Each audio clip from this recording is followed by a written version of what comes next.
Hey there, legendary souls. Welcome back to Unconventional Counseling. Today we're going to talk about the Swan animal spirit and what message they have for you.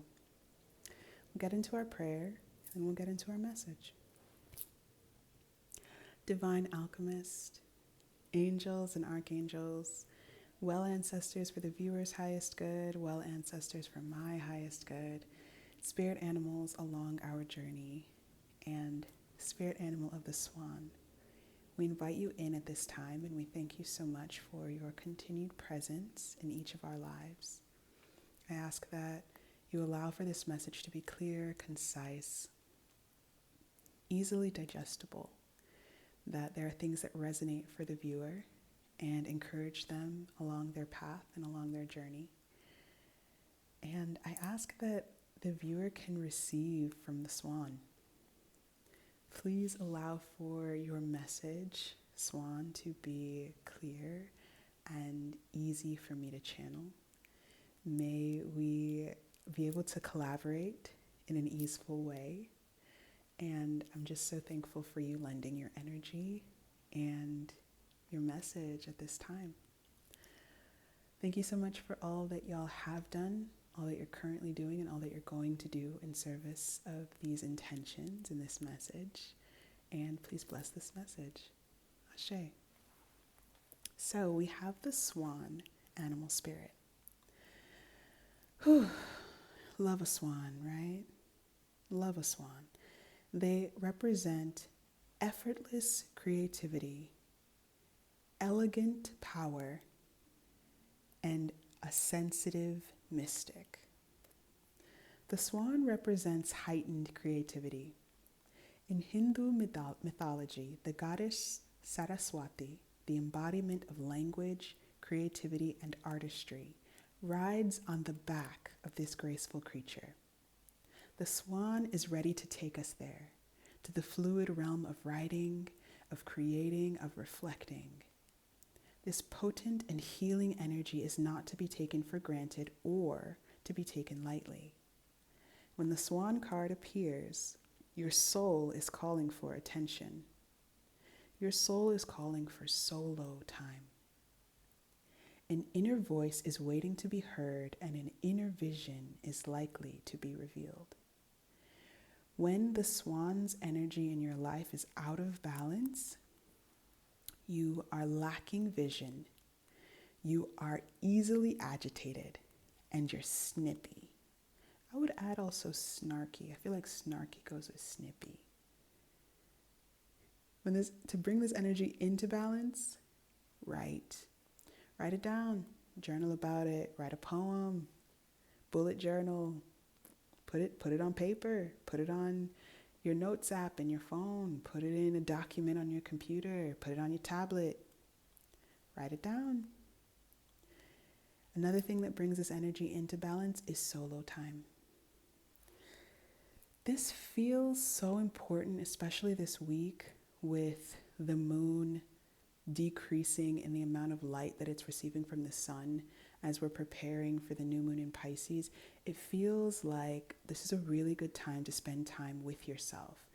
And I'm sensing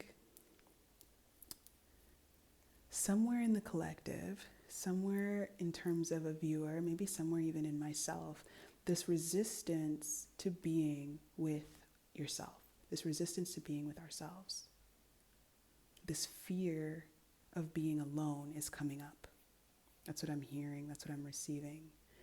So if there are abandonment wounds that you have and they come up around being with you or the idea of being with you, it kind of sounds like the swan is asking for you to face your fear. And you don't have to face it all at once, right? Like, in psychological terms, we try to do things like exposure therapy, and when we're exposing ourselves to our fears, we try to do it through gradations. We try to do it in steps. Nothing has to happen all at once. So if solo time feels really overwhelming, maybe Maybe you create solo time in between time with other people. Maybe you create time with yourself just to sit and be in between watching a movie and going for a walk. Maybe you need activities to be with yourself. Maybe you need time that you get to look forward to be with other people. Maybe the solo time needs to be broken up. Know that in that solo time, you're going to hear things in your body. You're going to feel sensations. You're going to experience feelings. You might fall asleep. You might get agitated. You're going to notice things. You might notice pain. You're going to notice things that don't typically have the space to show up other times. If falling asleep is really hard for you because your mind goes a mile a minute, you actually might need some solo time during your day so that your body and your mind know that they don't have to bombard you right before you go to bed. Like there's going to be other time during the day, maybe when the sun is out, maybe when your journal is out in front of you, where they're going to be heard, where your mind is going to be heard, where your body is going to be listened to. Solo time is incredibly important for us in terms of our regulation, our self-care, our energetic work and cleansing. And we need it regularly. So if this is something that you fear, you might be noticing that you're agitated or you're angry, you're snippy, or you're lacking vision in quite a few areas of your life. This is the solution. This is the remediation. Being with yourself, the thing you might fear or feel the most uncomfortable with is actually the thing that's going to take you through to that vision, to that clarity, to that creativity, to that power, to that mysticism and sensitivity that you know you're capable of. When this energy is in balance, you access infinite creative power. Have you ever noticed that most creatives spend a lot of time alone? They're not really alone. They're with their angels, they're with their guides, they're with their body, they're with their feelings, they're with their dreams, they're with their thoughts. But with how noisy our world is, we need regular times to just be with how noisy our inner world is. The Five of Swords yet again. Wonder if there will be anything familiar from the reading that we had earlier this week. And the Five of Swords came through. We have the King of Wands, the Eight of Cups. That's solo time. This is also solo time. You notice the people have walked away. They have 3 swords. So solo time is coming up twice already. We have the King of Wands and the Queen of Pentacles. Notice there's nobody else around them. It's coming through real strong. You need time to be with you. And the Seven of Swords, again, is just one solitary person. So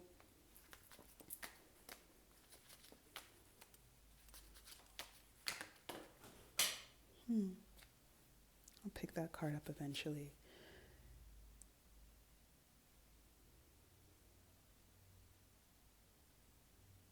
Notice that we have all 4 of the elements.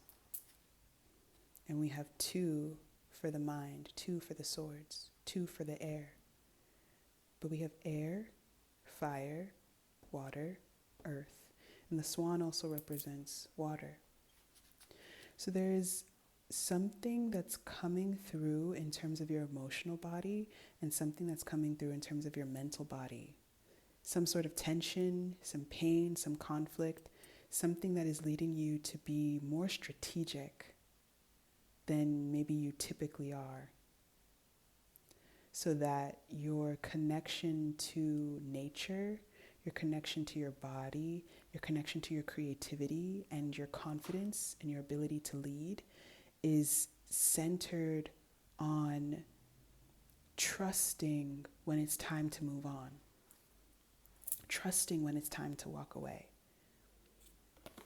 I have the Five of Pentacles. My goodness. This is that abandonment wound that I was feeling in the ether, in the collective. So the thing about abandonment, one of the things about abandonment, as with most fears, is that there's an illusion to it. There's something a little bit false within it. In this image, the two people are walking by, we'll call it a church or a house of worship. It doesn't have to be. It could be a house that has stained glass, a beautiful stained glass window. But they're walking, while they're super cold and it's outside, they're walking by a place that is well lit and that is most likely warm.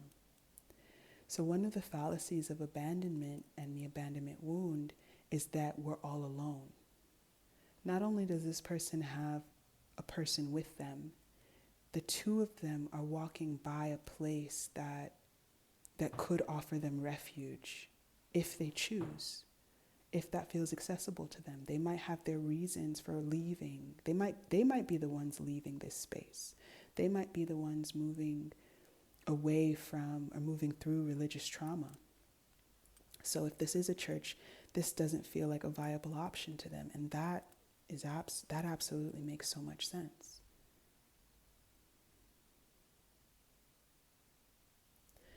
If they just wanted to wait out the snow or wait for it to warm up,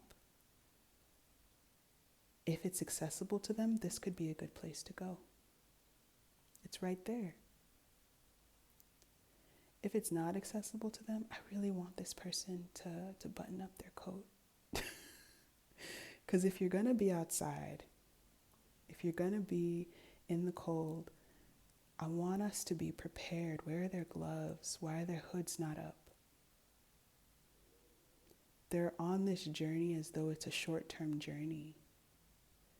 But the fear of abandonment says that it lasts a long time, that we'll be alone forever. Again, another fallacy, right? It's like sometimes you gotta poke holes in your fears to see them for what they are.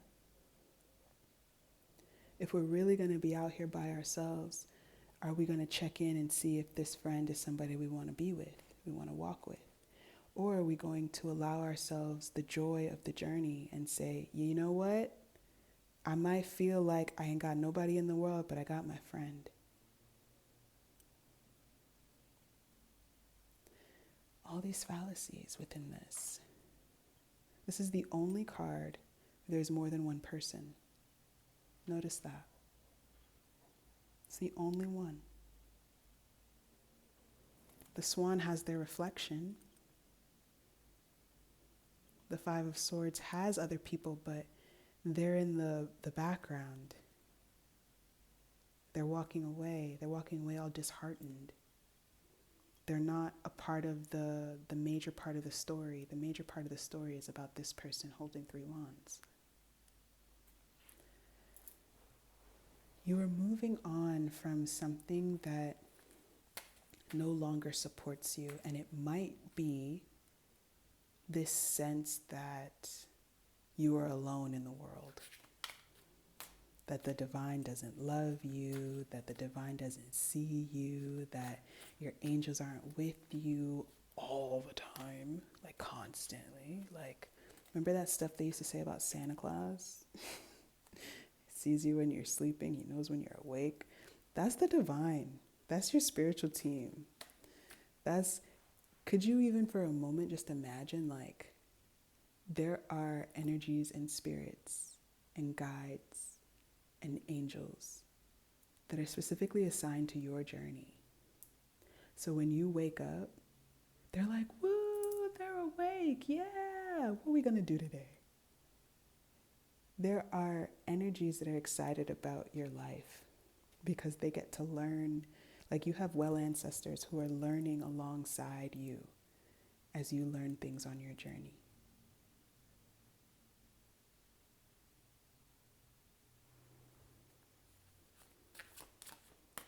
You know? What if you just could hold that more often, or remind yourself of that? You're not alone out here. It's a fallacy. It's a fallacy. You might feel like you're alone, and we're not going to discount how you feel. We're not.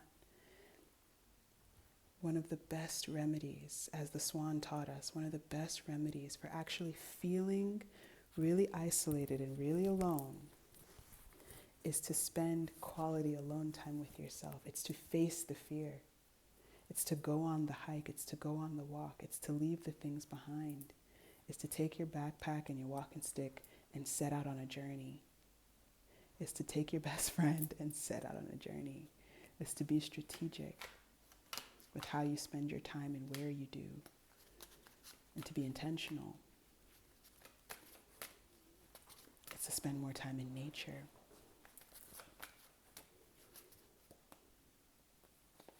We got the King of Pentacles as well. So this is another reading where your divine feminine and masculine, masculine and feminine, masculine and feminine, are here together.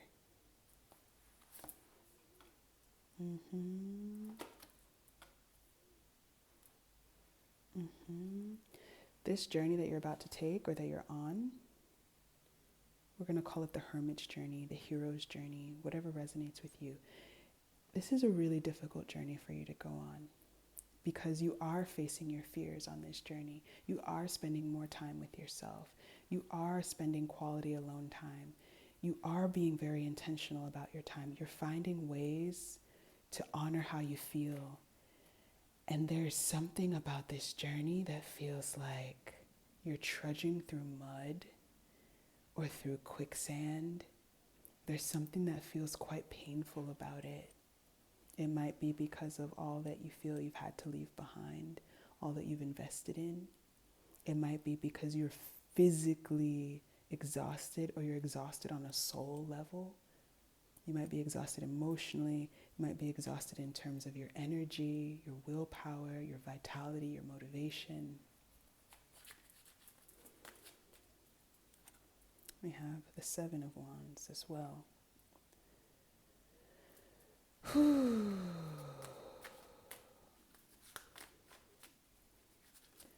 What I hear is keep going. Keep going, keep going. Keep going on this journey because the creativity that this swan energy is offering you through this solo time, through this hero's journey and this hermit's journey is the effortless creativity. It's infinitely effortless. It is the sun. It is your inner child riding on the back of a horse with sunflowers all around, with the sun beaming down on them, excited to be alive. It is the vitality of your dreams coming true, especially the dreams of your inner child. That feels very important. There's something that you wanted, or many things that you wanted as a kid, that this journey is actually taking you towards. It's moving you in the direction of. The swan is also helping you move in that direction with a lot of grace. And you might not feel very graceful because of how tired you are.